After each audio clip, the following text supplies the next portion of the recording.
গেছিল ভিক্ষা করতে গেলে চেহারাতে দাড়ি লাগবে আর মাথাতে একটা টুপি দিতে হবে, এই জন্য।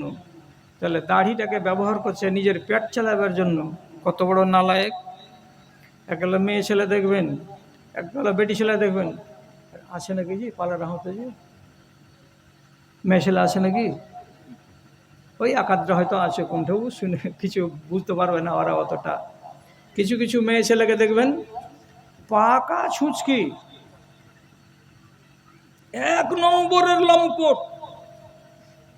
ওর বন্ধুর সাথে ওর কথা করা আছে, বিসমিল্লাহ হোটেলের গোড়াতে আমি খাড়িয়ে থাকবো 11টার সময়, তুই চলে আসবি, পালসারের পাছা দিকে উঠে যাব, বঁ করে উড়ে যাব গাজলের কফি হাউসে বসে ফুলের বাগানের কোনাতে দুজনে বেলা খুব ঢং করে চা খাবো আর এই খাবো আর ওই খাবো। ওদের লাইন করা আছে। এই আল্লাহর বান্দিকে দেখবেন এমন করে সুন্দর করে জুত সই করে ওড়নাটাকে মুখে দিয়ে মাথাতে বেঁধে আছে, যে পুরা মাথা ঢাকা আছে, পুরা চেহারাটা ঢাকা আছে, শুধু চোখ দুটা জিপ জিপ জিপ জিপ করে দেখা যাচ্ছে, আর কিছু দেখা যায় না।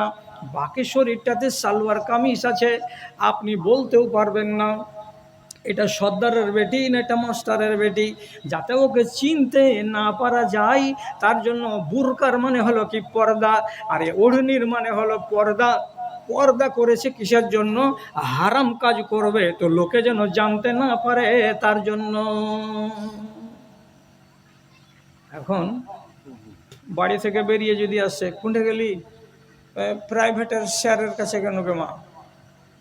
প্রাইভেটের মাস্টারের কাছে যাবে তো টিফিন কি বলে, ক্লাসের টাইম আছে 3টা থেকে, ও চলে গেল 2টা থেকে। কেন যে ওর 2টা স্যার, একটা ওর আসল স্যার, বাবা যদি স্যার না কাজ যদি সাঁড় কহেন তাও হবে। তো এই স্যারের সাথে আগে 1 ঘন্টা গল্প করবে, ভাঁজ লাগাবে, লাগিয়ে তখন লেখাপড়ার যেটা শেয়ার ওর কাছে তখন কিছু লেখাপড়া করবে, আর করার পরে তখন ফের দুজনা মেলে ওখান থেকে বের হবে।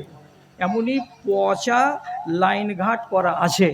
যখনই বের হবে ঘাড়ে হাত দিয়ে, আর না হয় আঙুলে আঙুল ভরে দিয়ে এমনভাবে হাঁটাহাঁটি করবে, টাউনে বাজারে ঘাটে মাঠে হাঁটে, দেখে মনে হবে যে এরা আপনজন, এবং 32,893 টাকা মোহর দিয়ে একে বিয়ে করে এনেছে। আঙুলে আঙুল ভরা আছে, এভাবে হাঁটছে। অথচ যদি খোঁজ নিয়ে দেখেন এর সাথে কোনো সম্পর্ক নাই, শুধু একটা সম্পর্ক, যার নাম হলো লাভ। লাভ, এই লাভ করেছে, প্রেম করেছে, প্রেমের সম্পর্কে এত গপস হয়ে দুজন ঘুরে বেড়াচ্ছে। রাসূলুল্লাহ বলছেন সময় আসবে যেদিন তোমরা দেখতে পাবা, কি দেখতে পাবা? মেয়ে ছেলেদের ব্যাপারে রাসূলুল্লাহ বলছেন ইয়াতাসাফাদুনা তাসাফুদাল হামিরে, রাস্তা চলছে তো কেমন হয়ে, রাস্তা চলবে তো কেমন হয়ে, তো গাধার মতো হয়ে রাস্তা চলবে। এর মানেটা কি? গাধা যদি রাস্তা চলে 5 জন মিলে, তো কোনোদিন গাধা ভদ্রভাবে আগাবে না। একটা গাধা আর একজন গাধার গায়ে পড়বে, একটা গাধা আর একটা গাধাকে মাথা দিয়ে মারবে, একটা গাধা আর একটা গাধার লেজ কামড়াবে, একটা গাধা আর একটা গাধার ঘাড় কামড়ে দেবে। ওরা স্থির হয়ে হাঁটবে না। গাধার যেমন হাঁটবার চলনটা হলো বদ চলন, গায়ে গা লাগিয়ে হাঁটা, তেমনি সেই যুগের ছেলে আর মেয়েরা বাইরে বের হতে গেলে এরা ওই রকম করে হাঁটবে যেমন গাধা আর গাধি দুজনে জোড়া লেগে হাঁটে। আজকে দেখতে পাচ্ছি শামসির বাজারে, আজকে দেখতে পাচ্ছি কোড়িয়ালের বাজারে, যেখানে সেখানে সব জায়গাতে দেখা যায় যে মেয়ে আর ছেলে বাইরে বের হতে গেলে জোড়া হয়ে যায়। হ্যাঁ হ্যাঁ হ্যাঁ, ঠিক ঠিক আছে, ঠিক আছে, ঠিক আছে। তো এটাও তো চলে এসছে। আর আপনারা আমাকে মাফ করে দিন। মুলি মঞ্জুর কোথায় আছো? আছো, ঠিক আছে। আর একটা কথা বলে দিই খালি, না না একটু ধরিয়ে দিন আমাকে একটা কথা। রাসূলুল্লাহ বলছেন ইন্না সাআদাতান নাসে বিদুনিয়া, দুনিয়ার দিক দিয়ে সেই জমানায় ভাগ্যবান মানুষ যাকে মনে বলবে লোকেরা।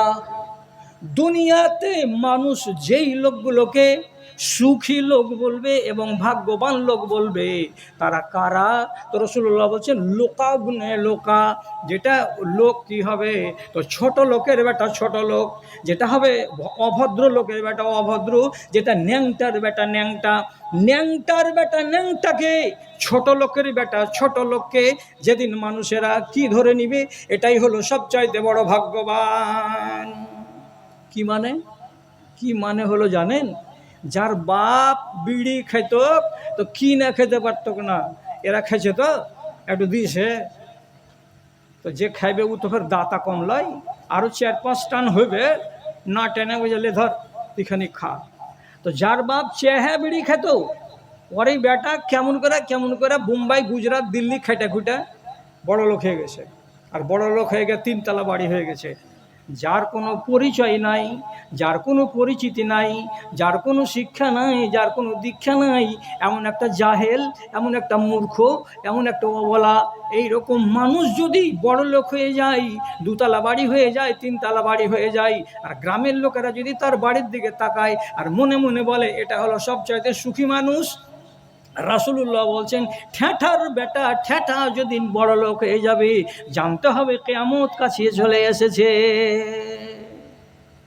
এখন আমি তো কাউরি দুশমন নই, আল্লাহ মাল দিক হোক, ভালো কথা, কিন্তু বেশিরভাগ আজকাল গ্রামে গঞ্জে এখানে ওখানে যেখানে সেখানে দেখতে পাচ্ছি রাসূলুল্লাহর এই হাদিসটা একবারে অক্ষরে অক্ষরে ঠিক।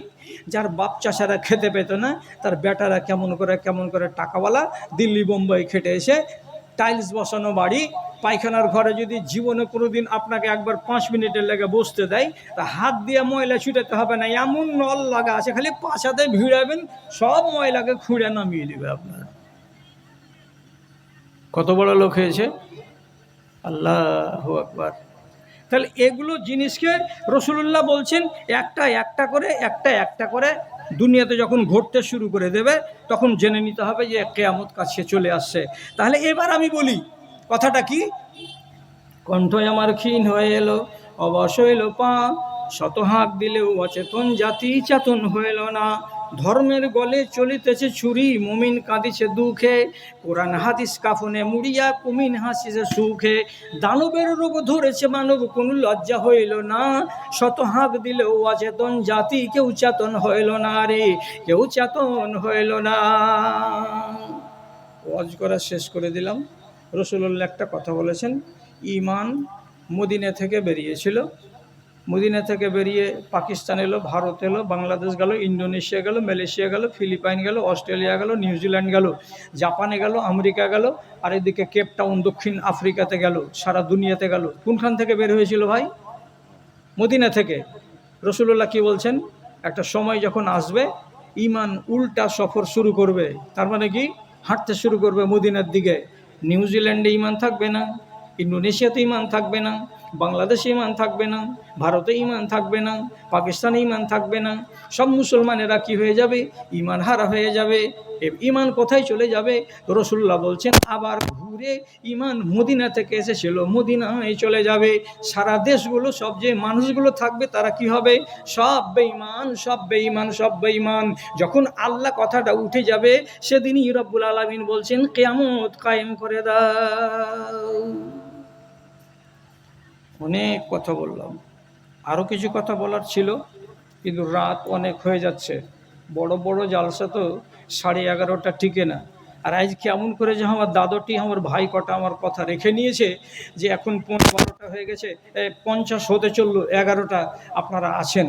একটা কথা শুধু বলে দিই আর দেওয়ার পরে আমি আগাই।